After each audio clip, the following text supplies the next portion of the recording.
Salut à tous, c'est Pang de la chaîne, bienvenue sur cette vidéo qui aujourd'hui va parler des points cosmos. Ça fait un certain temps que j'en ai pas fait et j'ai eu quelques demandes à ce sujet-là.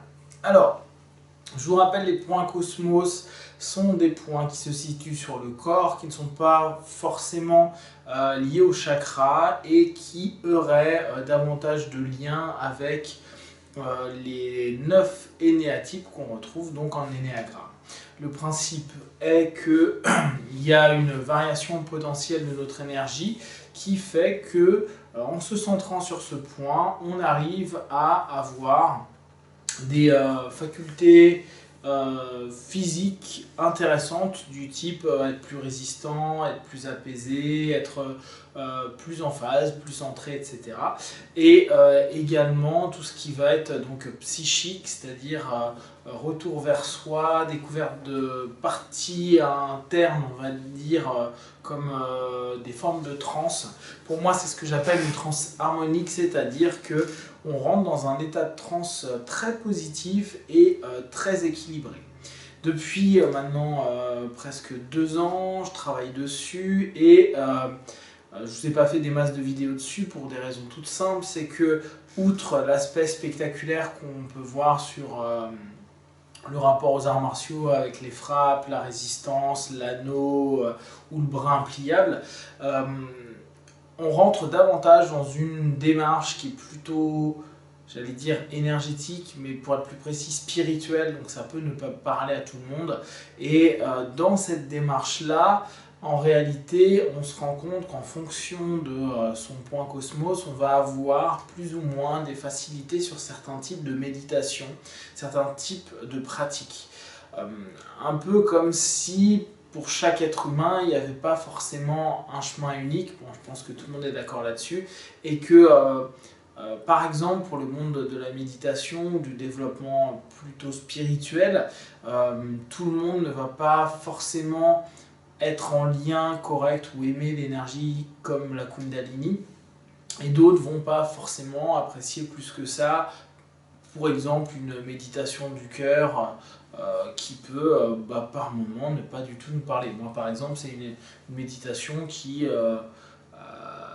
va pas m'éveiller forcément grand-chose et qui va pas m'apporter des masses de feedback positif. Par contre, une énergie comme la Kundalini, en travaux spécifiques dessus, par mon point cosmos, va me permettre d'obtenir des résultats qui sont vraiment agréables, bons, positifs, évolutifs pour ma façon d'évoluer dans mon quotidien. Donc là, sur cette vidéo, ce que je voulais un petit peu voir, c'est comment on peut travailler ces outils méditatifs si vous en avez quelques-uns, si vous travaillez par exemple sur du zen, sur de la méditation comme de l'hyperconscience, comme de la méditation du cœur, comme les méditations, on va dire, au coronal, donc plutôt liées en ascension, comme inversement les méditations qui nous reconnectent au sol. En fonction des différents points cosmos, on va avoir plus de facultés et plus de retours vraiment intéressants sur certains types de méditation. Donc par exemple, pour les personnes qui font du 5, donc je rappelle qui va avoir le point cosmos qui est sur le sommet du crâne. Je vous rappelle, on se centre, il ne faut pas faire 50 000 trucs dessus, c'est simplement j'y pense pour créer une énergie, créer un vortex d'énergie à ce niveau-là et laisser les feedbacks émotionnels et physiques vivre à l'intérieur de nous. À partir de là, tout ce qui est, pour les personnes qui font du 5, les méditations en connexion avec l'univers, avec des entités supérieures, qu'importe le nom que vous vous donnez à ce niveau-là, va avoir un retour qui est vraiment, vraiment intéressant parce que vous allez clairement développer tout un travail qui va dans une énergie qui est en plus la connaissance, vous liez à la connaissance universelle et à des connexions qui sont très intéressantes d'un point de vue symbolique. Pour les personnes qui font du 7, donc la méditation qui a de l'intérêt et la méditation du troisième œil, tout tout ce qui va être développement de ces perceptions, mais surtout, vous allez vous rendre compte que ça va vous permettre de vous centrer sur une forme d'énergie beaucoup plus ouverte à ce que vous vivez autour de vous, à l'intérieur de vous, pendant cette propre méditation-là. Donc, je vous conseille clairement, quand vous faites du 7, de travailler sur des méditations de prise de conscience externe, interne, et de meilleure perception, comme si vous faisiez une méditation du troisième œil. Pour les personnes qui font du 1 et du 3, ça va être beaucoup des travaux qui sont intéressants au niveau de tout ce qui est son. Et quand vous faites remonter cette énergie, par exemple avec des etc., qui vont avoir beaucoup d'impact. Et ce type de méditation et d'orientation méditative peuvent vraiment apporter une connexion à soi, tout en restant vraiment centré sur ce centre-là, donc sur vos centres qui peuvent être le 1 ou le 3, et vos points cosmos vous permettent vraiment de rentrer dans des phases de sérénité. Moi, je l'ai fait faire à beaucoup de mes patients qui pourtant ne sont pas du tout dans des phases de spiritualité, mais à qui ça apporte une forme de retour vers eux qui est bien intéressant et qui leur permet de comprendre un peu mieux comment fonctionne leur point cosmos. Pour les personnes qui sont davantage sur le 6, donc le cœur, vous allez avoir beaucoup les travaux sur la méditation du cœur en l'occurrence, qui va être beaucoup plus ouvert et vous apporter des choses très positives en reconnexion du cœur, ou même tout ce qui va être travaux de cohérence cardiaque, etc. Ça fonctionne très bien pour des personnes qui font du 6, donc qui ont un point cosmos en 6.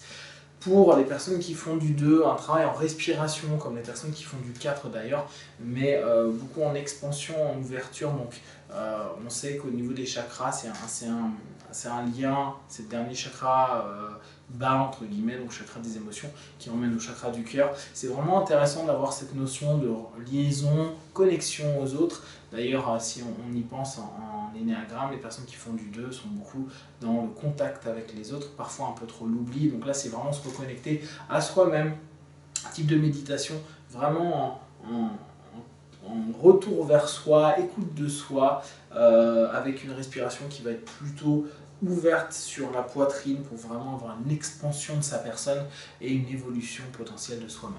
Des personnes qui font du 4 vont être plutôt donc basées sur des méditations intéressantes sur tout ce qui est méditation à la mer, à la terre-mer, hein, à cette connexion vers les racines, vers le bas, vers les énergies qui sont très, j'allais dire, primaires, qui vont être vraiment liées sur les instincts, etc.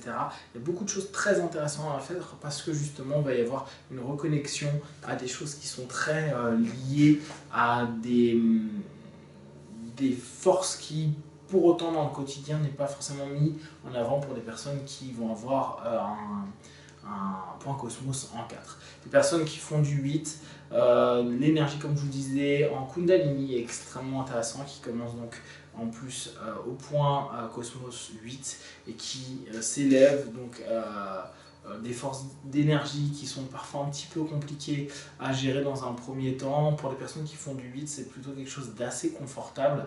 Là encore, hein, suivez bien les préceptes des différentes méditations pour que ça soit vraiment quelque chose de positif et de bon. Pareil pour les personnes qui font du 9, il y a vraiment la méditation liée au cœur qui a de l'importance et qui a de l'intérêt. On y retrouve à nouveau cette notion de reconnexion à son être, à soi, à ses possibilités et à cette notion d'amour expansive pour eux, pour le groupe. Et pensez bien, surtout eux, plus le groupe et pas une fusion de l'un avec l'autre. Si on connaît un peu l'énéagramme 9, on comprend pourquoi.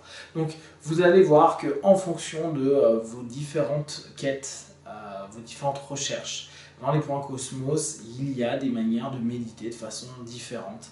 Et vous pouvez bien sûr en fonction de ce que vous avez envie, vous connectez sur votre point Cosmos, donc vous y pensez, et vous connectez au point Cosmos. Par exemple, moi je fais du 8, donc je vais me connecter sur mon point Cosmos qui est en bas du dos, et puis je vais me connecter, si je veux faire une méditation du cœur, sur mon point Cosmos 6 pour vraiment pouvoir nourrir mon énergie vers cet autre point Cosmos qui n'est pas mon point Cosmos primaire, pour le nourrir et tendre à aller vers une expansion d'un type méditatif. Et on peut le faire avec n'importe lequel en fonction de votre point Cosmos primaire. Comme ça, vous avez des connexions de 2 points Cosmos, plus la méditation type que vous connaissez et qui peut vous apporter des bienfaits et des choses vraiment positives.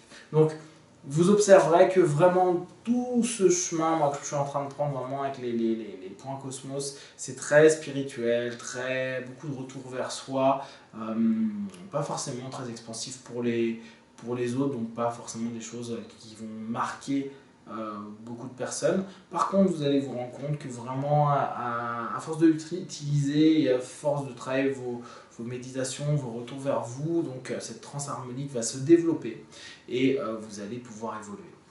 Autre petit point intéressant, pensez bien qu'il faut respecter cette source d'énergie qui est vraiment énorme.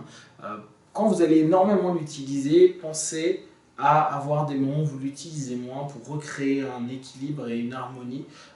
Quand vous utilisez beaucoup quelque chose, il y a des moments où il faut du repos pour que ça puisse à nouveau reprendre sa juste place. Et ça a de l'importance, sinon les excès à certains moments risquent de vous fatiguer, vous donner des retours pas tellement positifs. Je vous en avais déjà fait part dans d'autres vidéos.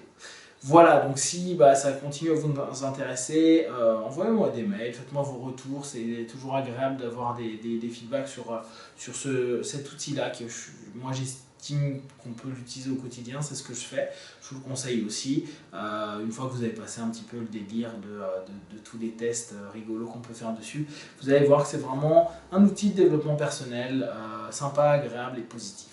Si vous avez des questions comme d'habitude, vous m'envoyez un petit mail, vous laissez un commentaire sur Facebook ou YouTube et je ferai en sorte d'y répondre le plus rapidement possible.